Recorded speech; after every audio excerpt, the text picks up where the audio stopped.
All right, all right, ladies and gentlemen, welcome to week number 54. My name is Brian McLogan, and this is Open Live Q&A.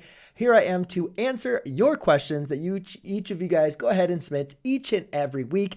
This week, my topic of conversation is talking about our favorite math, and this is something that was kind of very interesting for me, and I'm maybe kind of wondering if I kind of share any of the kind of sentiments that maybe some of you guys do as far as thinking about where your favorite math is. And I know a lot of people think about math is sometimes, and people enjoy math, but then there's also people that maybe struggle with math, or the larger part of the society absolutely hates mathematics. And I think there's some reasons for that, which I'll go ahead and get into the stream. But before I do that, just want to say hello to Hansi, Zaylong, Hisik, Samir, Addie, good to have you in there.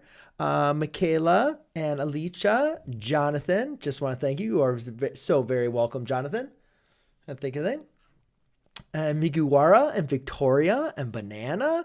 Good to see you guys on. Thank you again so much for joining in.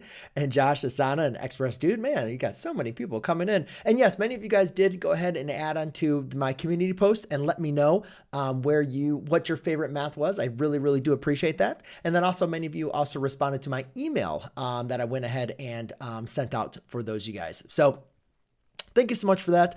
There is definitely some things that I wanted to, let you guys know of as far as some updates on the channel and some ways that you guys can definitely go ahead and interact, so you guys can see what is coming up from these live streams, as well as interacting with the content that I'm producing. So one of the things that I've added on this year is my membership extra stream. So previously from last year, I was only doing that once a month. And for right now, I am adding in a bonus 30 minutes every Sunday night with my members. So that is kind of reducing a little bit of the time. Sometimes I always went over, and it just always made like long nights as far as answering like 25 or 30 questions, which I finally found out was kind of unreasonable to be able to do for such a long time.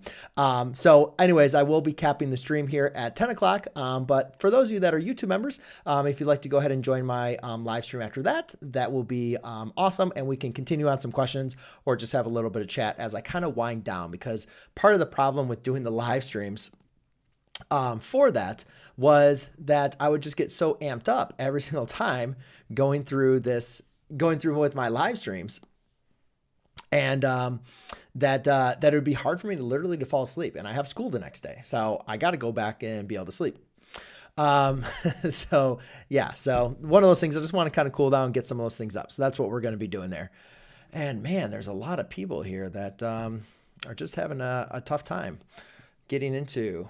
Jeez. Well, hi, Bruno and Victoria. Man, yeah, I know there's definitely a lot of people here and there. I guess we're getting very, very excited for being on a live stream. So we do have some good questions. I have about 12 questions, and also I do have some open spots. So what I like to do for these live streams, guys, is these are all pre-submitted questions. If you have never submitted a question for an open live stream, then you can go ahead and do that in the description down below. I do have a Google form that I'm currently using, but I will be updating that here very shortly. So in that Google form, you basically can submit a picture. As you can see, there's a lot of people that just submitted pictures. But then also some people just kind of wrote in their text like, hey, this is what I'm having help with, or what I need help with. So you guys can go ahead and submit your form or any question that you have using that Google form. Or if you're looking for something that's a little bit more quicker return, since I only go live on Sunday nights, is I also have a Discord server, and that Discord server is growing each and every day. So if you have not joined by now, I would highly recommend it. You can go ahead and select your role and get access to different classes where you can go ahead and ask questions, help people with questions, and really help yourself learn some math. And you're going to learn math, guys, when you're helping other students with their math, as well as getting help, obviously, from other people. So there are tutors that are inside of there, and then there's also just awesome people that are willing to help each and every one of you out. So I would definitely recommend getting in there and getting some questions. Just remember, for every question you ask, always try to ask somebody else some questions. That's just like that good karma, kind of karma vibe. So let's go ahead and get in. Let's talk about a little bit of the math. How can you go with being around math 24 hours a day? Yeah, I'm not sure if you're referring to me, but yeah, I can definitely see it's crazy. All right, so let's kind of talk about the math, my favorite math, and I actually have two favorite maths. I'm going to kind of talk about the. I kind of left it pretty vague. Like, what is your favorite math? Like, what do you mean? Are you talking about your favorite topic? Are you talking about your favorite course? You're talking about your favorite field of study? So I kept it left vague, just to kind of see what people would kind of come up with. And, but the way that I'm going to respond to that is actually just kind of two like little topics. Okay. One is actually a little bit of a field of study as well. So the first math that I actually ever enjoyed, where I was really like, I actually like this. I actually want to do more problems, like do practice problems without being told to do practice problems. I actually want to show up early to my math teacher and get help because I want to learn this. Like I was actually very, very interested in learning this. And that was your verifying trigonometric identities. And I just thought of them as like a game, it was like a puzzle. And it was the first time that from all my math, which has basically always been application, like how does this relate to the real world, and how do you always get these answers? And it was always like you had to follow this approach and this rigid approach. And that just never really resonated with me as a math student. And I think that's one of the reasons why I kind of struggled with math a little bit, and also why I was really disinterested in mathematics. And so it took to my senior year when I was taking pre-calculus, where I got into trigonometric identities, that, I was able to really kind of solve problems anyway, like in multiple different variations, different methods. And you could actually see how things started to fit together. And I really, really enjoyed that. And I like that puzzle. I like that challenge aspect of it.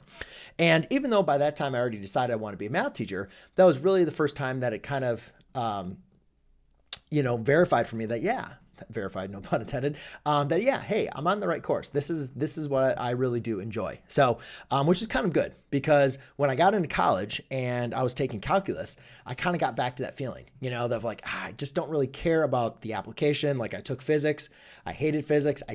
The application does not interest me at all. And that's one of the things that, people always talk about with math. They're like, hey, why don't you talk about like math in the real world and how it applies? And like, I'm just not very interested in applied mathematics. I like the pure mathematics much more. I find that much more interesting of how things kind of come together and why things are, and, doing proofs and all that kind of stuff. And so I kind of got disinterested in mathematics in college just because I wasn't interested in a lot of the applied mathematics in calculus, in my kind of calculus series I had to take. But thankfully, for my degree, I didn't have to take all calculus and applied mathematics.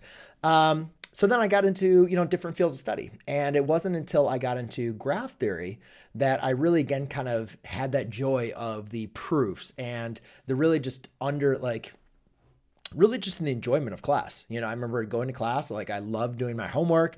I would do extra problems in my homework. Like I really just wanted to learn everything I possibly could. So, and then I graduated and became a math teacher, and I kind of ended my field of study. So that is definitely one thing I would like to go ahead and continue, obviously. And I think as far as the landscape of education and online learning is changing and definitely, become more accessible, that's something, we look into. But that is one thing that I found out about myself, which I don't think when I was learning math was not very big, and I still think the big part of mathematics right now is still pushes like calculus and applied mathematics and how is this applied to real world. And I never connected with that. And I think it's tough because a lot of students, same thing. Like, I'm not sure if they might've been like me, or maybe they had something else, but I think they might feel like they've been pushed away from mathematics because if they don't fit into this, kind of solid, like small little area of like, this is what math is, and this is how you're supposed to enjoy math.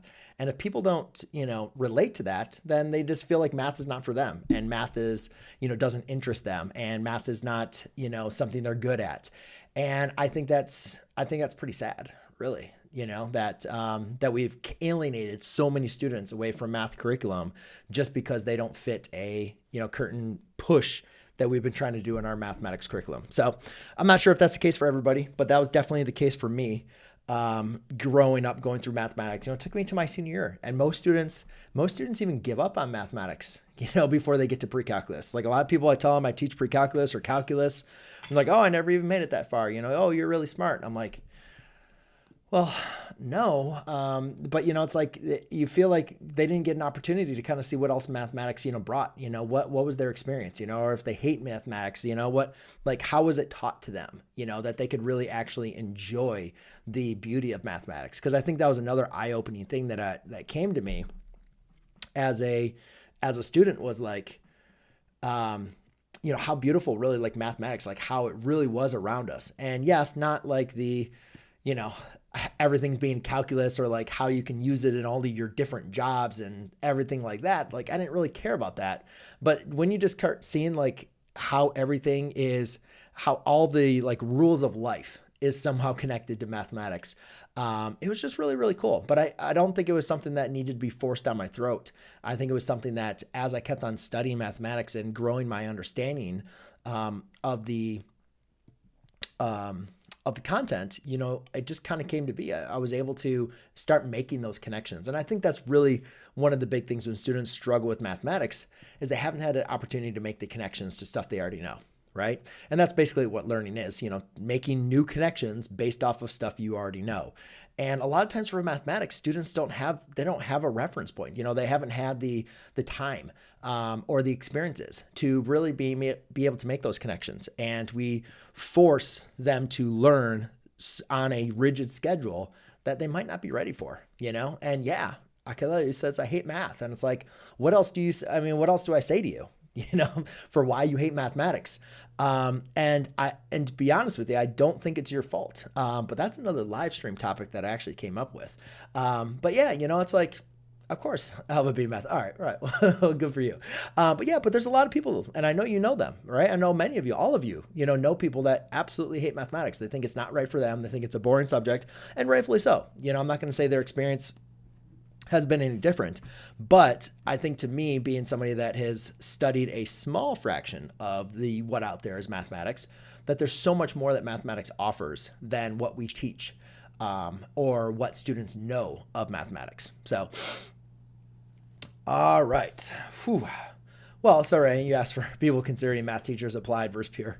I'm not really sure as far as the difference before, applied versus pure. I mean, I wasn't really directed into a segment. And again, like, there's many people that love applied and they do not have like anything with pure. And I don't think there's anything wrong with that either. I think you just need to, I think one thing is, teach what you enjoy. And then just and bring that passion to the students, so they can see why it is you enjoy and what you enjoy about those, about the subject you're teaching. And that just goes across mathematics, goes across anything you are, teaching from there. But I'm not really sure if I have any other like advice for going out there. But I think that we definitely need people that are skilled in applied mathematics as well as in pure mathematics. I like variables because and a lot of people like that follow, the Angelica, they like to follow those kind of steps, right? And I think that's a very good thing. Solve and graph one variable. Oh, you're sending some. Well, thank you, Addie. And Addie, I had your question. I was going to add you at the end. I'm not really sure. I saw your thing, but we'll I'm not sure if I got to yours. 8, 9, 10. Well, either way, yeah, distributive property. I'll talk about it, but if you have anything else, let me know from there. Do long multiplications. So I will have, for all of you that are up, these are all, again, pre-submitted questions. But once I go ahead and get to a open spot on question number 5, as well as question number 10, I will have some open intervals. So therefore, I will take any other questions that you guys go ahead and submit here in the chat. All right. So, all right, ladies and gentlemen, that's about 9:20. So let's go ahead and get on with our content here. So let's go and answer some questions. All right, so we got our favorite math. So let's just go and write that in there. So I just definitely liked, I'm not really going to say, I'll just say verify identities. That was in pre-calculus, and then graph theory.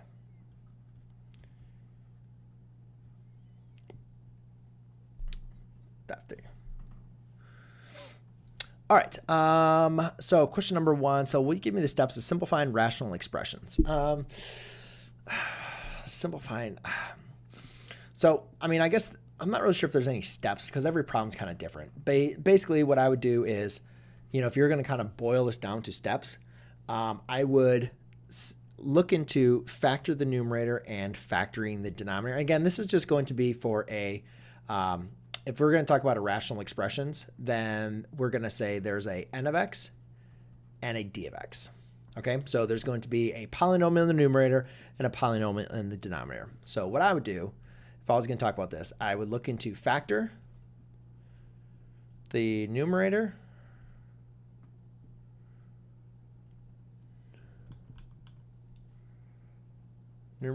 and denominator.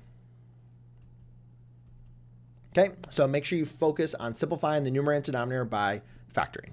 Then step number 2 would just be apply the division property.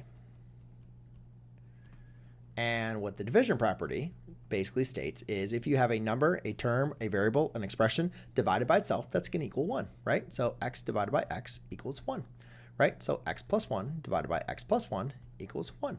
So as long as you have the same term separated by multiplication, as long as you have the same term or expression separated by multiplication, then you can go ahead and divide them out. All right, so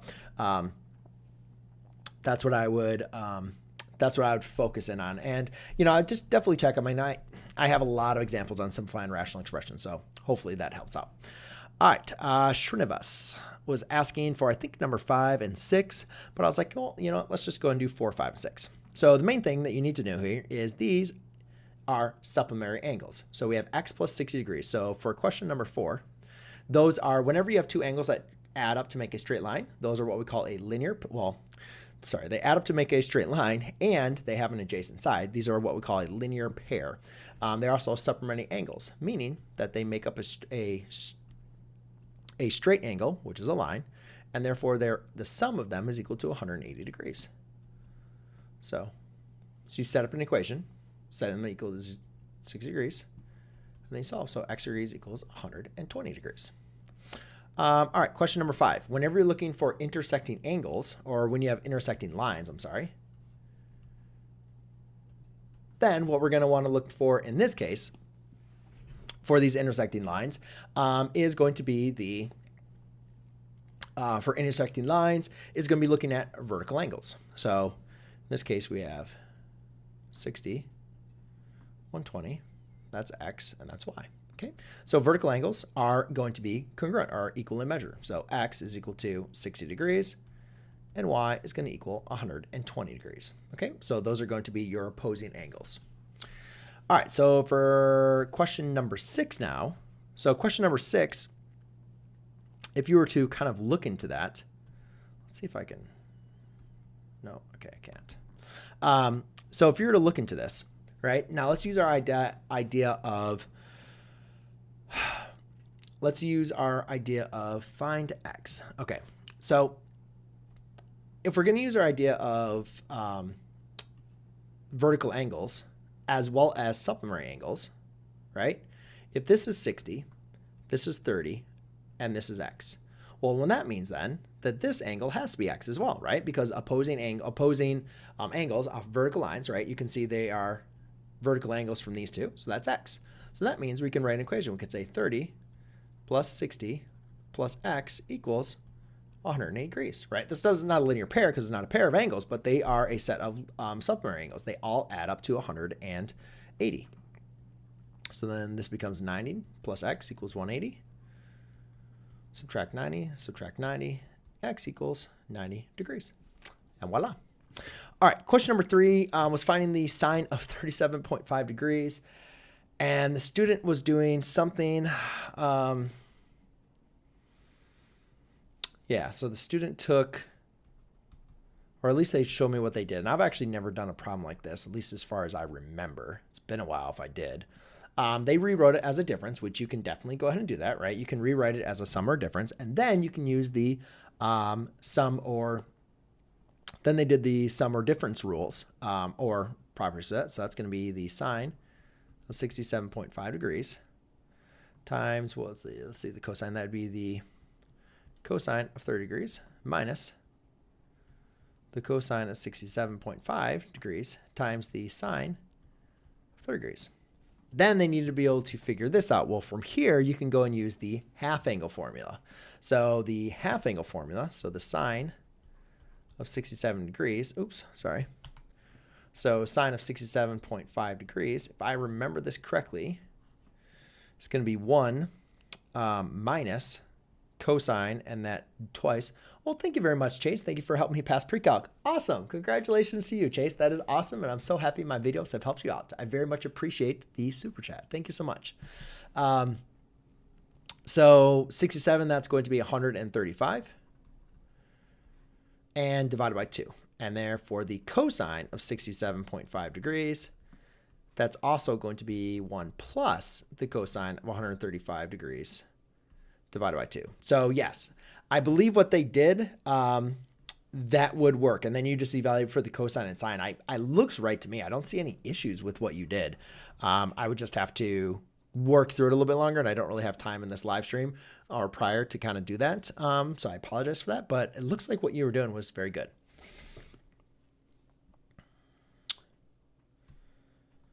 All right, so the next ones came from Ferdus, I believe. So looks like we are trying to identify what is 9 to the 4x squared. Okay, well, a couple things here. We can rewrite this as 9 to the 4, oops, 4, come on. 4x squared, right, raised to the 1/2. Okay, so now we got to think to ourselves, right? So you can rewrite something square root as 1/2. Now what do we do? Like, what does this mean? And again, remember, like, this is what we call the power rule. If you have a exponent raised to a power, you multiply the powers. So that's going to equal to a 9 raised to the, raised to the 4x squared times 1/2. Which is equal to a 9 to x squared, which looks like it's answer D.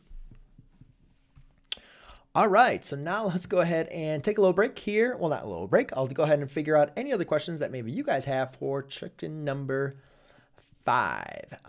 Isabel's, I'm in 9th grade. Awesome. Allison, it's okay if you can do inverse trig functions. I'm not really sure what you mean by doing inverse trig functions. Like if you have a inverse trig, if you want me to evaluate, if you want to talk about the graphs, if you want me to do a triangle one, like if you can be a little bit more descriptive on what you want me to talk about with inverse trig functions, that'll be helpful for me. I saw this live on YouTube. Well, here I am. Congratulations for it showing up, and I'm happy you could be here. So what about, hello, I'm from Indonesia. Well, awesome. Well, hi, Kurnia. Happy to have you on. Well, hey, Webb. Mika, how are you? Good to have you on.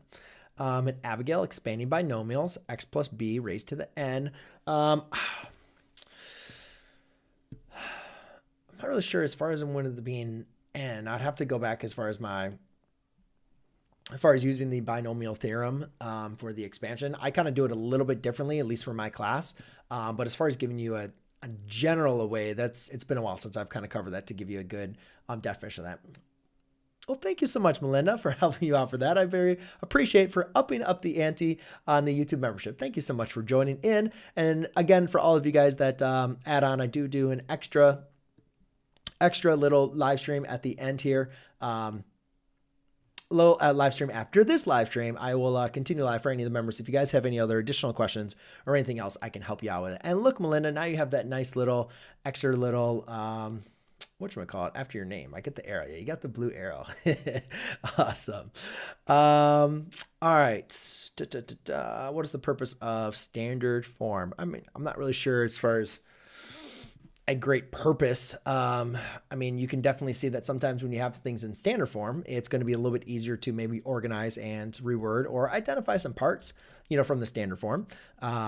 Typically, standard form is going to be a little bit cleaner version sometimes of our problem where we can identify certain characteristics and parts of that polynomial. So, do you see my question? Zilangwu, I did not see your question. But I'm seeking Thanks so much for everything, Brad. You're the man. Reason I made through ninth grade. Well, you are very, very welcome. Not seeing any more. Did you see my questions? Oh, you keep on seeing that. I guess I am not seeing your questions. Nope. Yep. So if you guys have any questions, thank you very much, Paul. I very much appreciate that. Thank you so much again for the super chat. That is very much appreciated. How do you prove problem solving? Hey, much so this is general, but do you have any tips on avoiding silly mistakes on math tests? Yes. All right. Let's do a non-math one. Let's talk about silly mistakes and word problems. Okay. First of all, silly mistakes. I am the king of silly mistakes. If you've watched any of my videos, you've probably found out that I make a mistake on once or a couple or many of them. And a lot of times the mistakes, that's something that came from me as a student. And it also comes from me as a teacher as well. And I've kind of found out what happens. Basically, a lot of times for me, my silly mistakes, my brain starts going ahead before I've actually finished off what I'm doing. So I'm thinking about what I'm saying as a teacher or what I'm about to write, and before I've actually finished what I was doing. So my one advice for silly mistakes is just to slow down. So part of the reason, that I make a lot of mistakes when I do is it's not like I don't understand what I'm doing or I'm saying or understanding. It's just that I'm not being careful with what I'm trying to accomplish. And a lot of times I'm just kind of moving too fast. So just slow down. And then, if you have the opportunity, check your work. I can't even tell you how many times I took tests that I would go through the whole test, go through it. And then I'd just kind of make a little tick marks, next to problems where I'm like, check your work here. Maybe you did a lot of this in your head, or a lot of this was maybe complicated, had a lot of algebra fractions, just go back and check this. And I'd go back and of course I'd see some obvious glaring mistakes. So slow down and then just try to check work. The next one for word problems, it really is silly, but I think the, underlying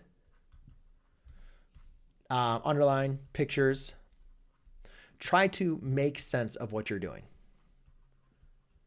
Okay. Because basically when you, come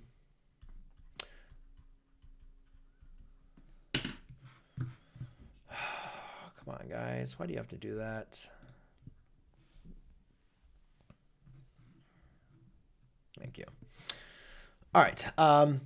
So basically, when you have a word problem, basically what you guys need to be able to do is, seriously, I don't know why.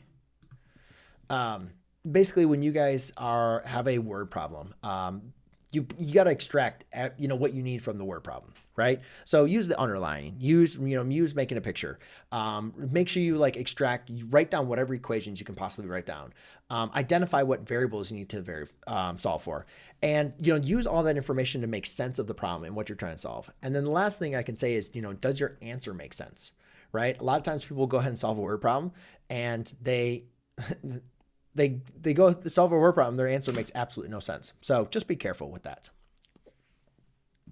All right, so hopefully that was a little bit helpful. Okay, so question number 6, the student didn't say anything, they just gave me a picture. So I have no idea what they're asking me to do. So I am just going to assume maybe they're asking me to solve or to find the zeros or anything like that. So let's pretend we're gonna find the zeros. So that means we're gonna replace f of x with 0. Okay. Now, if I'm going to rewrite this, I can rewrite this with a negative x squared minus 4x plus 6. All right. And then when I'm finding the zeros, I just need to find the values that make this equation true. So I can actually divide out a negative 1 from each one of these terms on both sides, and I get 0 equals positive x squared plus 4x minus 6.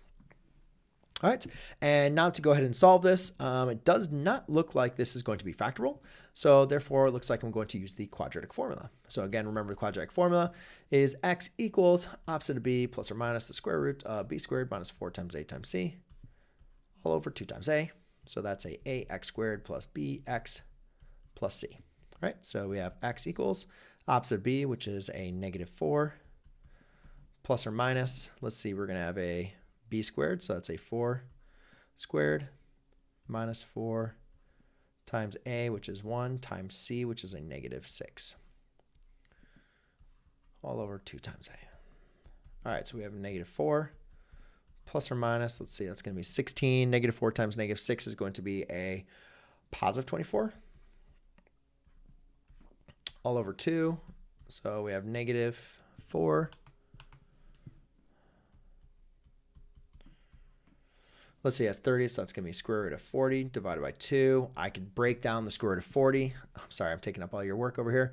I can break that up into plus or minus. Let's see, that's going to be 2 square root of 10 over 2. Let's simplify this to a negative 2 plus or minus the square root of 10 over. That's it. Yeah, because that divides into both of those. Boom, there you go. Hopefully that was helpful or what you were asking. I don't know why I continued to do that one, but I did. All right. Hillary's at Bass College. Well, thank you, Landon. I saw your comment. I'm very happy my videos have been helped you out. You try some Among with us.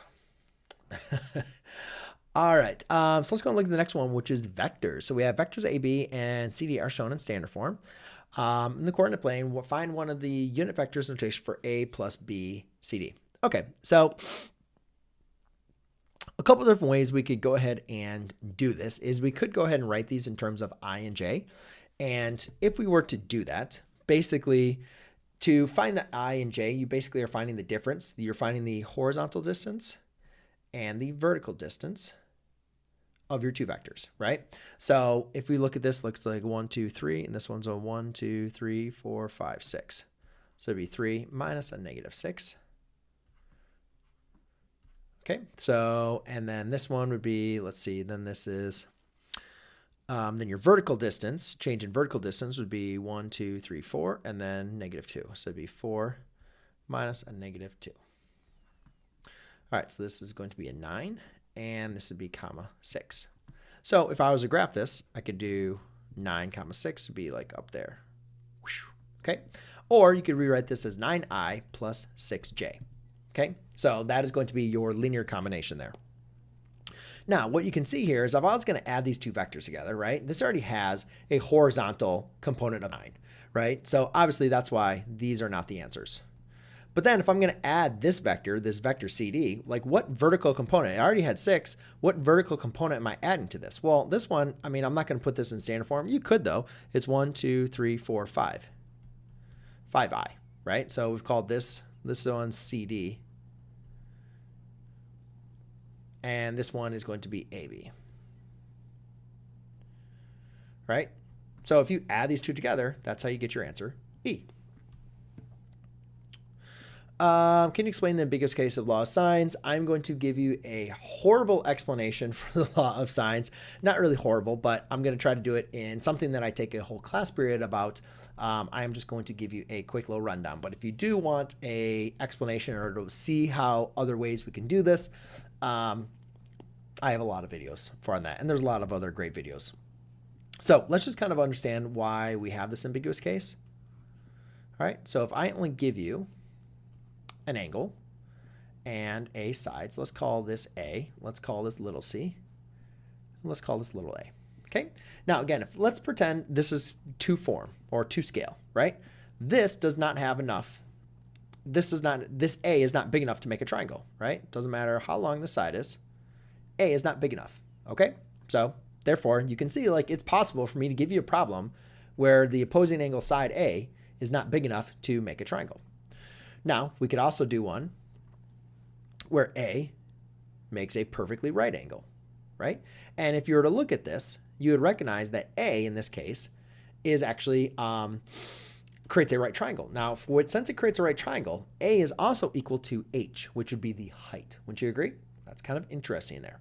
So a lot of times we call that H, which is our height. That'd be the height of a triangle. So the height of a triangle, if we were going to like use a trig function, we could say sine of A is equal to, I'm just going to use H over C. So therefore we could say H is equal to, let's use this, C times sine of A. Okay, so what main important thing we're going to do is find our H. So because here's the other case that we could have. All right, so we have our A, right? So we're doing the same thing. So here's A, here's C. Now let's pretend A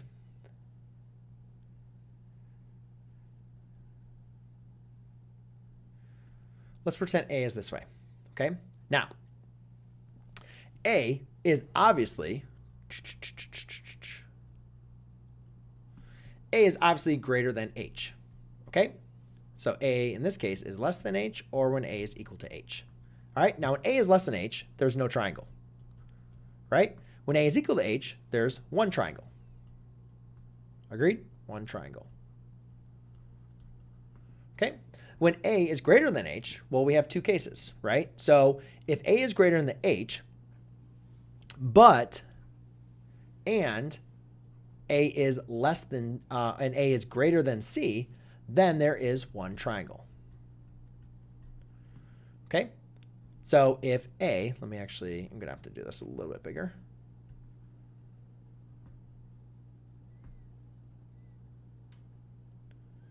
Because what I want you to see here, let's call it A right there. No, not that. All right, so because what happens is if you were to rotate this, it's only going to make one triangle. This is the only triangle it can make. However, the ambiguous case is basically when you have A, little a, it's bigger than H, which is our height, but it's less than C. So when you have that case, you have what we have, the ambiguous case. Come on. And there you can see that we have two triangles. We have this short little skinny obtuse triangle, and then you have this big acute triangle. So that is going to be the two triangles, which we call the ambiguous case. So how do you identify the ambiguous case? Find the height. And based on the height, you can have these scenarios. 1, 2, 3, or 4. And fourth is when the ambiguous case. And then all you're going to need to do, again, I don't have time to go through this for this live stream, but for this case, all you simply do is go ahead and solve both triangles. All right, question number 9 says sine, cosine, tan graphs. A quick overview. I have maths P1 as a level exam 3 hours after you start this live. Ooh, all right, so we got to get on to it. So if I was going to graph the sine and cosine and tangent, that's a lot of graphs. What I would make sure that you know how to do is know these points, right? So here's your unit circle. All right, and we know that this is going to be 1, 0. This point is 0, 1. This point is -1, 0. And this point is 0, -1. All right, so again, what are angles here? Well, here's pi halves. That's pi. Here is 3 pi halves. And then all the way around the circle is going to be 2 pi. All right, so those are your triangles, or those are your angles.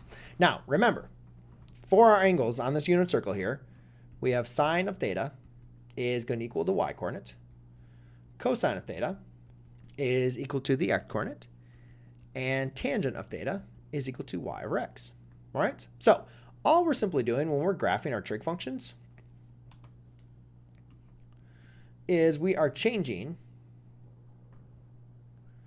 our x-axis to be like the theta axis and our y-axis to be our output axis, like our f of theta, okay? So first one, if I was going to do sine of theta, all right, and let's just go through all the angles. Let's go through these 4 angles. Hopefully you already have an idea of what these graphs are, and then you can just kind of follow the line. So sine of 0 is going to be the y-coordinate, which is 0. Sine of pi halves, so we'll have pi halves. Well, let's do pi halves, pi, 3 pi halves, and 2 pi. Okay, so here's 1 and here's -1 because it's on the unit circle, so it's not going to be larger than that. So at pi halves, we're at 1. At pi, we're at 0. At 3 pi halves, we're at -1. And at 2 pi, we're there. And you can see that's how we create our sine graph. So if I was going to do the cosine of theta, I'd do the same thing, but now we're looking at the x coordinates. So 1, 2, 3, 4. All right, so again, cosine, x coordinate starts at 1. Then we go to 0, down, here, here. And there we go. And then last but not least is the tangent graph. Now for tangent, I'm going to mix it up a little bit. I'm just going to do the first period. Rather than going from 0 to 2 pi, I'm just going to do from -pi halves to pi halves. All right. Because if you look at negative pi halves, remember it's the y coordinate of the x coordinate. So at negative pi halves, negative 1 over 0 is undefined. So it's going to be an asymptote. At pi halves, 1 over 0, that's undefined. Okay.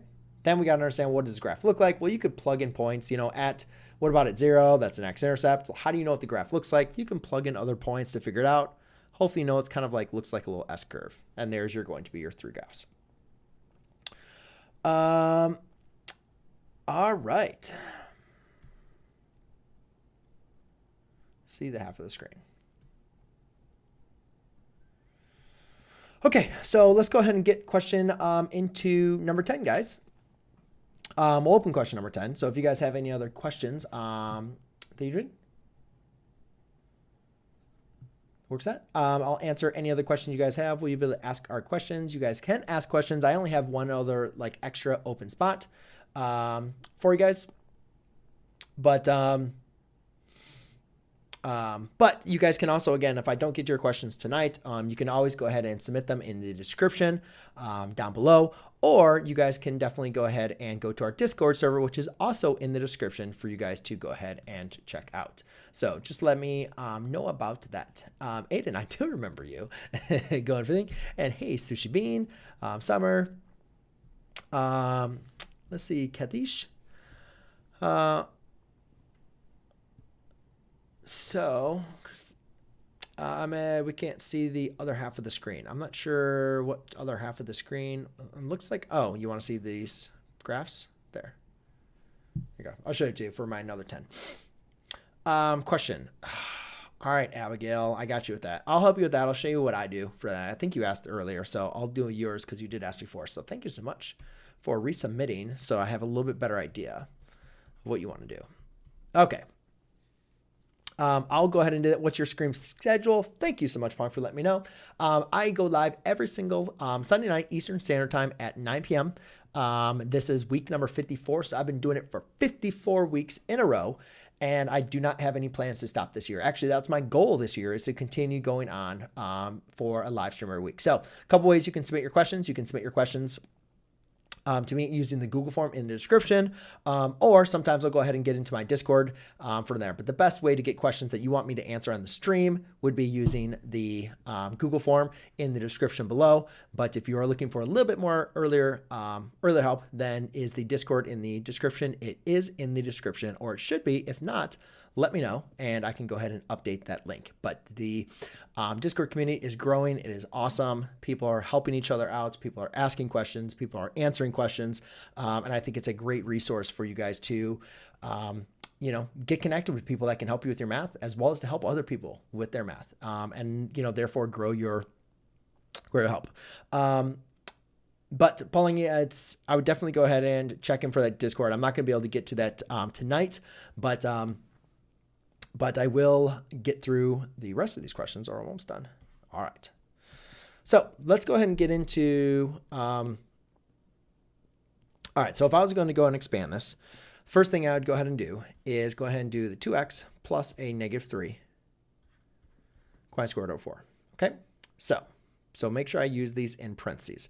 Now, the one thing with the binomial theorem that we have when we have a binomial to the 4th power is we have this, pattern that takes place. So the first term is always going to be raised to the 1st power, and your last term, which is negative 3, is going to start at 0. Then all we're going to do is we're going to take the first term in the 1st power and go in descending order, and then the second term we're going to do ascending powers. So that's going to be plus. Okay.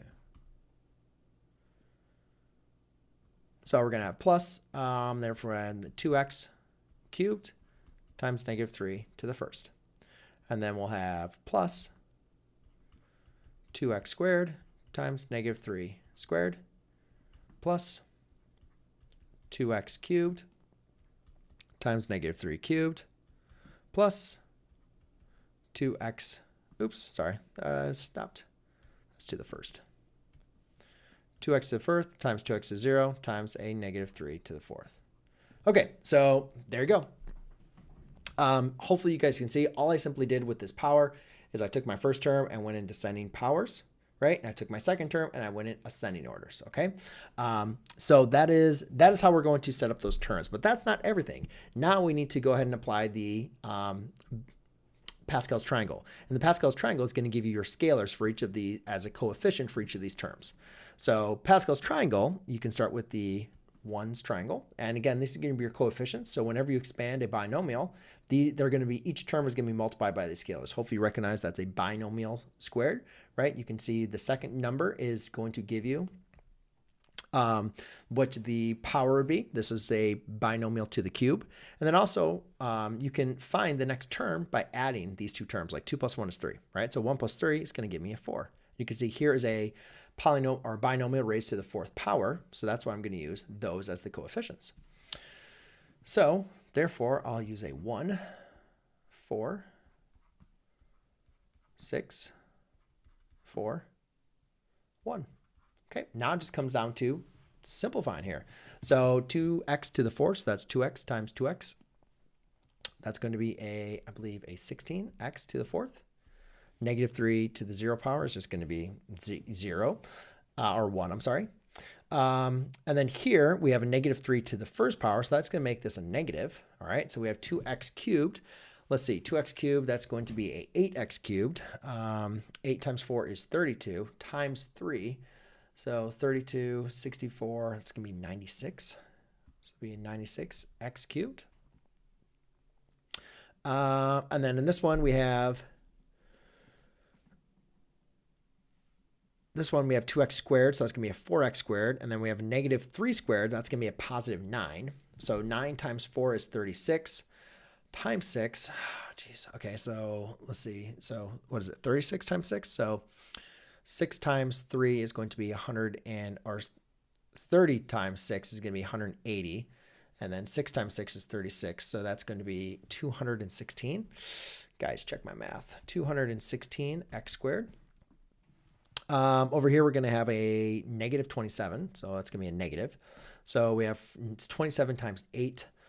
All right, guys, my brain's now just hurting. I've been doing too much math. So 27 times 8. I don't want to do the math. 216. Again, really? And that's going to be to the x. Did I do this other one right? 4 times 6. Yes, I did. Okay, cool. And then this one, we have negative 3. Oh, man, how did I get 3 to the 4th power? Forgot already. 81. There you go. Should have known that. And then times 2, that's going to be, oh, no, that's 2x to the 0 power, right? So therefore, that's going to just be times 1. So that's going to be plus 81. And there you go. All right, last one. So pretty stressful situation. So I'm in a so you can do all math questions, or you can send me a question like this. People do this. Obviously, you can see, here we go, and I'll answer it. So I'm in a pretty stressful situation. I've got 5 months until I need to finish all of my online courses in order to go back to my old school on schedule. I'm really nervous because I'm extremely far behind with 5 classes with an average of 15% done. What do I do in order to finish on time and also pass my final exam? Additional things to note, I have no teachers and nobody to help me, but I do have access to online tutors up to an hour a week per class. Help. Okay. Couple things. The one thing I would try to do is if you kind of make a timeline, all right, on what you need to accomplish. So, you said you had 5 months. Okay. So let's say 1, 2, 3, 4, 5. I guess we'll count the timeline from there. Let's maybe break it up. Okay, so we got 1, 2, 3, 4, 5. Okay, so 1 month, 2 months, 3 months, 4 months, 5 months. And basically what I would do is rather than trying to think about what you're going to do for all 5 classes, for in these next 5 months, just say, hey, what can I accomplish in this month, right? When this next month, what is everything that is reasonable that I can accomplish within that first month? Break it down so it ran manageable chunks. Then what is manageable from week 1 to 2, then 2 to 3, then 3 to 4, then 4 to 5. Rather than thinking about everything you have to do, break it down. And you have 5 months, which is a lot of time, but you also have a lot to do. So break it down into small chunks. Okay. And just tackle what it is you possibly can tackle. Now, the other piece of advice which is something that I gave a little bit more, that I gave on another live stream a little bit ago, is, it might not be possible. I don't know what these classes are. I don't know how difficult, and if you don't have a teacher, and I don't know how, it could be more expensive, whatever may be the case.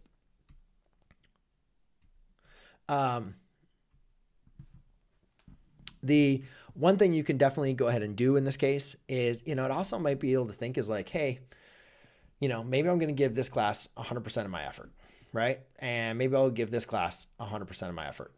And then this class maybe gets like 80% of the effort.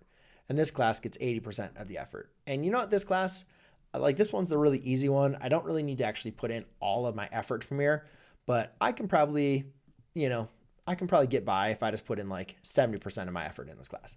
I don't know if that's the case. Maybe it's 50%, whatever may be the case. All I'm saying is, you got to understand like what's your most important class. Like, are all 5 of these classes the most important? Like if that's your most important class, maybe let's just change this up. Like if that's your most important class, like put 100% of effort into that class, right? I mean, that is the most important thing you need to. And let's say this is like another big class, but maybe it's not important. So maybe let's put like 80% here. And then, I don't know, let's, maybe these other classes aren't like really that big of a deal, but you can easily get by with them, and just maybe put in a little bit less effort. Don't strive to get the best grade possibly you can. Like you need to get your best grade on like these 2 classes, right? So it's just kind of like an understanding of where you're at. I mean, obviously if you can break chunks in and it works, it's awesome, but it might be something that you might have to do from there as well. All right. Eddie, I also had something for you on the distributive property. I got your question, but I'm not really sure if you wanted me to cover anything for that. But you can hotboards and memorize the trigonometric derivative functions. I want to, but they're so similar. I get them mixed up for me. Pauline, good question. Unfortunately, I don't have a lot, on the derivative as far as I remember, and I'm not sure what course you're taking. I believe for the AP test, I believe like the sine, cosine, tangent is like all that they have. But again, it's been a couple years since I taught calculus. That's why I don't cover as many problems in the calculus curriculum, at least on my live streams, just because it's something I have to keep myself like refreshed in. And it's been a couple years since I taught AP calculus. So I'll apologize, but I'm pretty sure just whatever the basic like sine, cosine, tangent from there, like just nothing crazy from there. I need 100 in. Just trying to say that to my parents. I need 100. No, I'm not saying these are percentages. These are not your grades. I'm saying these are going to be like your effort. Okay? That's your percentage effort. Maybe you can get 100% in the class by putting in 50% effort. I don't know. Maybe you can, but not your grade. This is your effort percentage. Okay? So just decide on what you need to do to put in the effort to get the most you can. Well, very good. There you go. Melinda's giving you some good advice on what he's, and I think it also depends. Yeah, I mean, I think it just depends on what course you're taking from on there. But a lot from the AP exam is make sure you have all that content memorized from there. I regret not remembering them. That's good. So I'll just cover. Oh, well, just remember, guys, the distributive property. If you had something. I think Melinda, I can't remember what she had from that case. I'll just go ahead and solve a problem, even though I know you're talking about something else, Addie. But I'll just go through this, guys. Just remember, if you had a distributive property, something like this, even though I know I already answered this question from you last week, Addie, we'll just kind of go from there. We'll just add this in there, just so I have a distributive property question. Okay. So just remember, guys, whatever this number 3 times x, this is going to give you a 3x plus 6. Okay, so just go ahead and distribute from there. Ah, it isn't. Your background white screen is too large. Hey, oh. Now you guys, there you go. That's so weird. How long was that like that? Was that like that the whole time? Well, if I didn't get to your question, I'm not sure. I don't remember you having posted your question. I can't believe I did that. I don't remember you have that posted your question. But make sure you have that in. Make sure you have that in the Make sure you just add in your question from there. And again, guys, I'm not able to get to everybody's question, obviously, and I can't answer everybody's math question as well. So I do apologize for that. All right, Nicholas, this is probably my last question I'll go through. So, hey, Mr. McLogan, is the transition from pre-calc to calculus different? I heard math kind of becomes weird in calc, or would you say it's just going from another math course to the next? I mean, obviously everybody has a little bit different experience from there, but basically, calculus, I would not say you're dealing with anything that's crazy or anything new. It's basically going to be, again, just an extension of what you've already learned from your Algebra 2 and pre-calculus. Most students struggle in calculus knowing the basics of trig and knowing the basics from algebra. So calculus is not some, grand new mystery, new math that is very difficult for people to understand, but it does require that you understand the stuff that you're taught up to calculus very well. And that's where students usually have issues with. So the transition, no, it's not that difficult. If you feel like you have a strong foundation, then I think you'll do perfectly fine. Most students are going to struggle with the calculus content because of the requirement for the prior knowledge. So that is from that. And Anas, well, hey, from Pakistan, are there any good books you recommend? I'm not very good with recommendation on books, so I do apologize for that. That is something that I need to kind of look a little bit more into. But otherwise, guys, it is 10 o'clock, so I am going to have to sign off for tonight, but I will be back for a live stream next week, Sunday at 9 p.m. Eastern Standard Time. Again, guys, if you'd like to have your question pre-submitted, go to the description of this live stream, and you can go ahead and use that Google form to submit your questions just like these students did. Or if you have a question that's a little bit more pressing for this week, go ahead and get on the Discord server and start submitting some questions and helping some people out with their math. I don't know why that's doing that to me. All right. Either way. All right, guys, I hope you have a great week,